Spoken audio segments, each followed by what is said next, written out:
so that he can engage his class properly, so that he can take best out of the student. So faculty is very important source.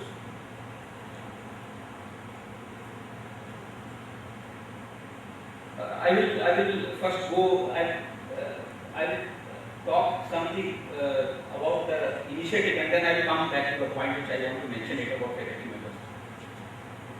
So these are the two initiatives we have taken, I would say, around 2007 and 8. These two initiatives, one is capacity building measures of internal resources, and second was of confidence building measures of stakeholders.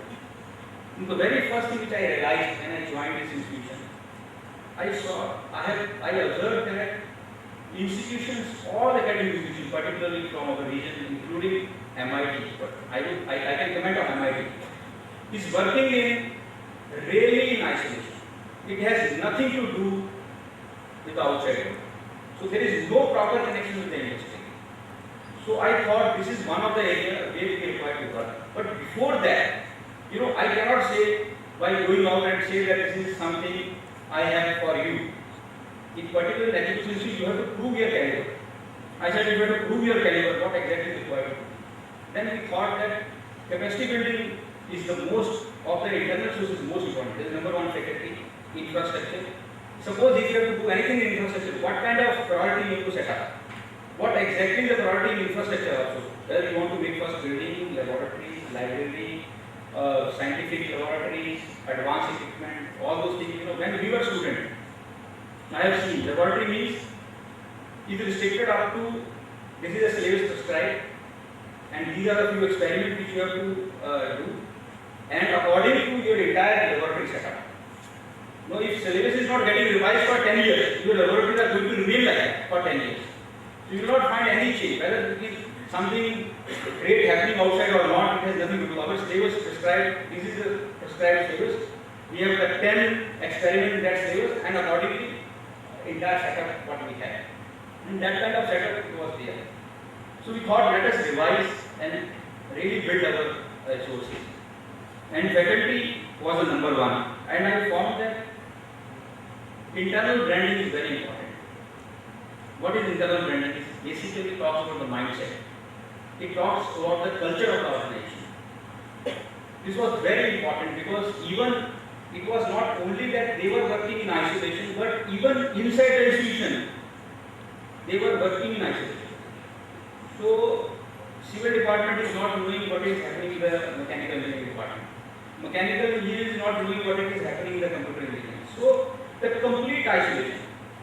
And that was the first very important area. आपको उस time में समझ आया कि internal branding means first the mindset change, the culture change, so that each one of your employees should be focused. You should be really focused. You should really know that what exactly is required. And for that we framed a lot of policy at top level, and we thought that how the people at the ground would align with all those things, and a lot of small micro level planning, so that each one should align. Whatever we are thinking at top, so the people can be aligned at the bottom accordingly. So secondary training and development is one of the important things.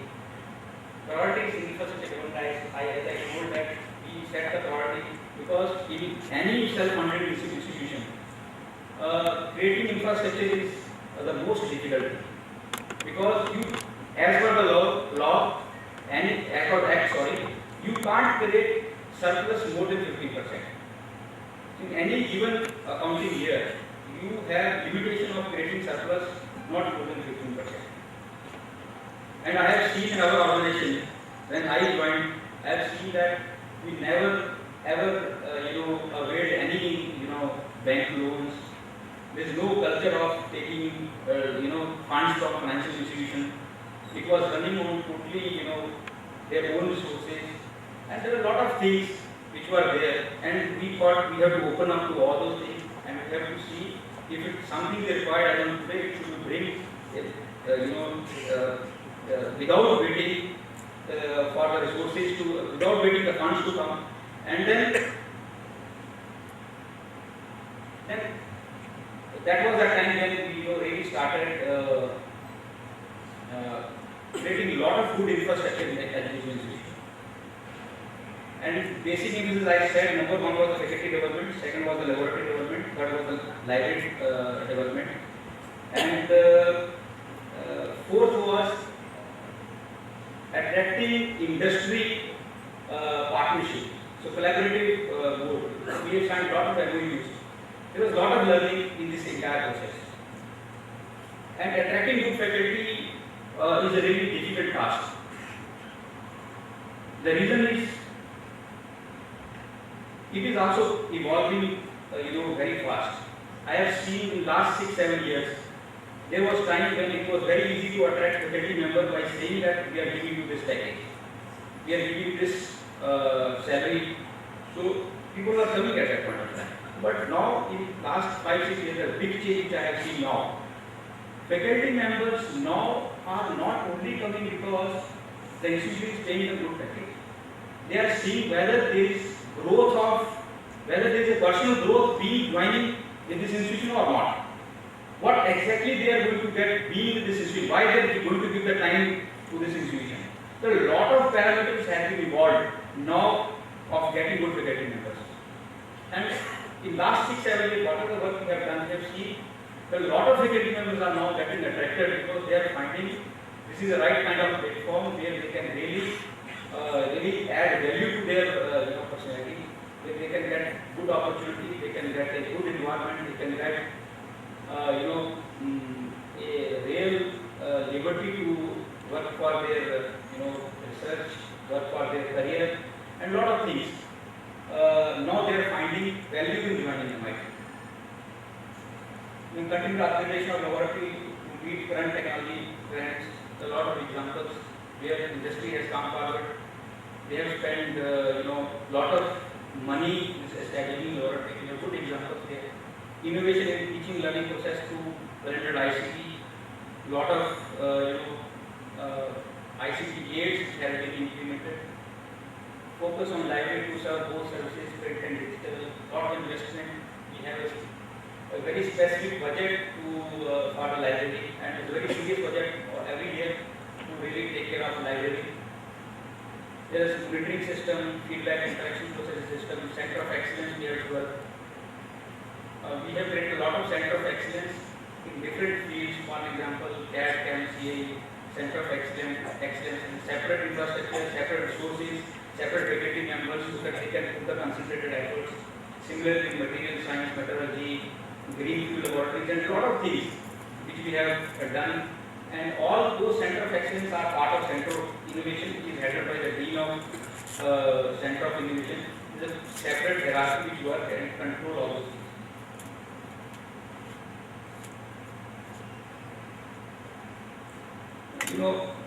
6 years back, I wrote one email to Chamber of Marathwada Industry and Agriculture when I thought that we have to go close to the industry. It's very important because there is no point working in isolation. We have to go out, then only you can find the value in what you are doing.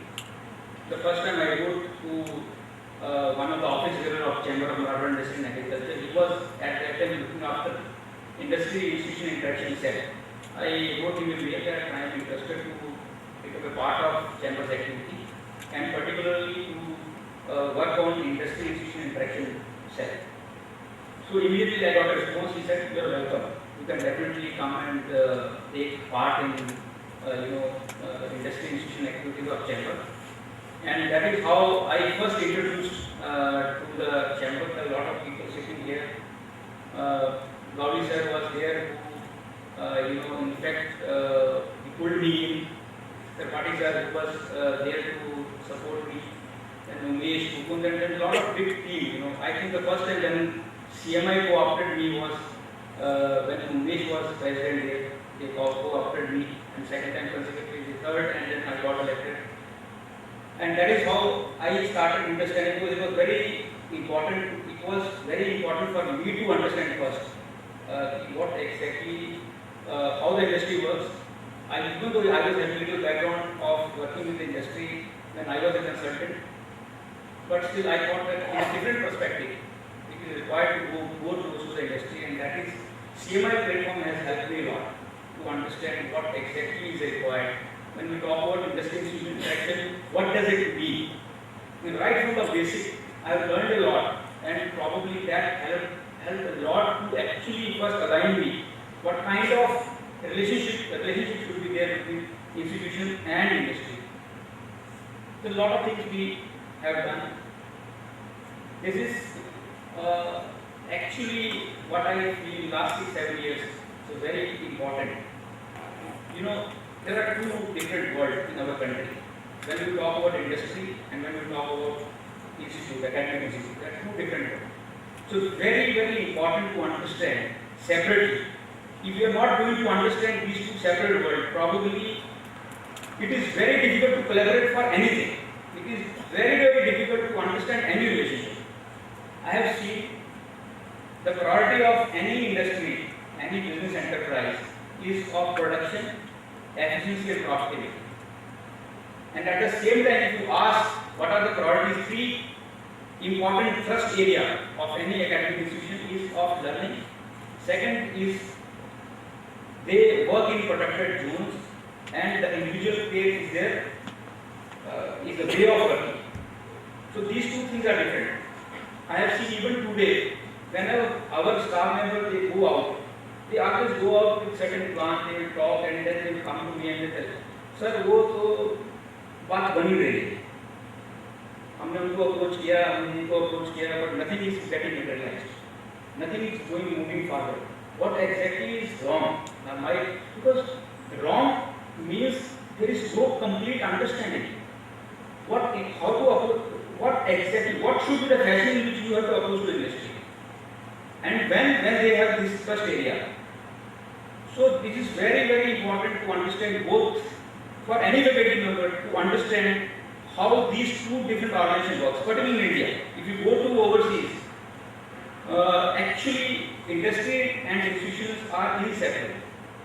But in our country, it is actually two, or both the organization works, 180 degree. One is working north and other is working south. So therefore, we always talk about bridging up this gap. Let us bridge this gap and that. But we keep on talking, but it's not getting materialized. There's still very, very limited interaction between industry and institution. These are my observations. That the basic problem between having a good cordial relation is that interaction is limited. Academic institutions prefer working in isolation. Academic institutions look for publications, whereas industry prefer to be secretive. Academic institutions do not prefer to work under constraints of time target.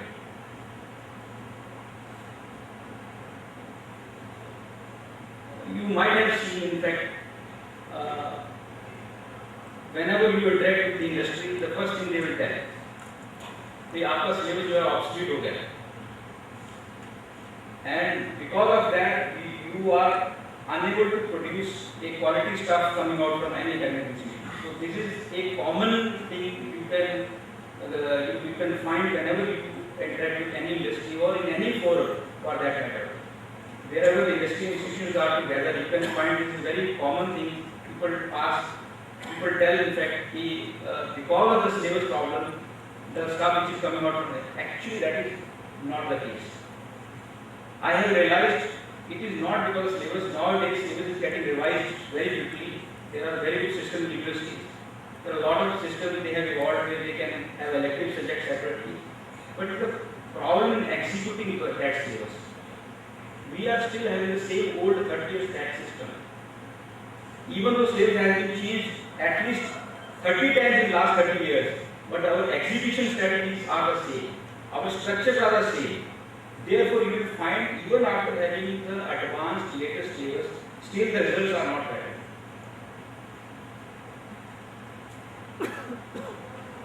If you would ask me how you would rate these three things, classroom provides the classroom, laboratory and the industry, I would say the weightage of classroom is 20%. It's very, very important because that is the only, classroom is the only place where teacher instigate the interest in the subject. It's a very important place. It is the first place where student is being introduced to the subject. So very crucial even though 20%, but that 20% has very big impact. Second is the place where student immediately is getting hands-on experience. That is the laboratory. Whatever you have learned, you have to apply. So the immediate place which is available is the laboratory. And if suppose you are some way weak in classroom, because working in laboratory prerequisite in the classroom. The classroom is also very important. If you have a really done justice in the classroom, then in laboratory you can get the real benefit of that 40%. But it is not sufficient. Production facilities, you have to go out and see that how current technologies, how current systems are working, and to really make 100% engineer. Today we are saying that employability of students those who are coming from education institution is 20% or say 15%. There are different statistics available. It is just because of this. We have not implemented, our teaching system in this way. That is the reason that because 20% is very, we complete that 20% in a very good way. 40% is half done and last 40% is totally absent. And because of that, you can find the students are not employable.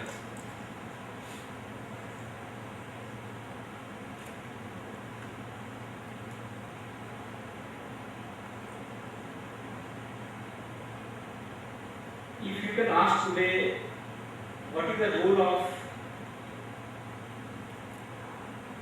private education institution in higher education system? I would say that 70% of higher education system has private investment today. 70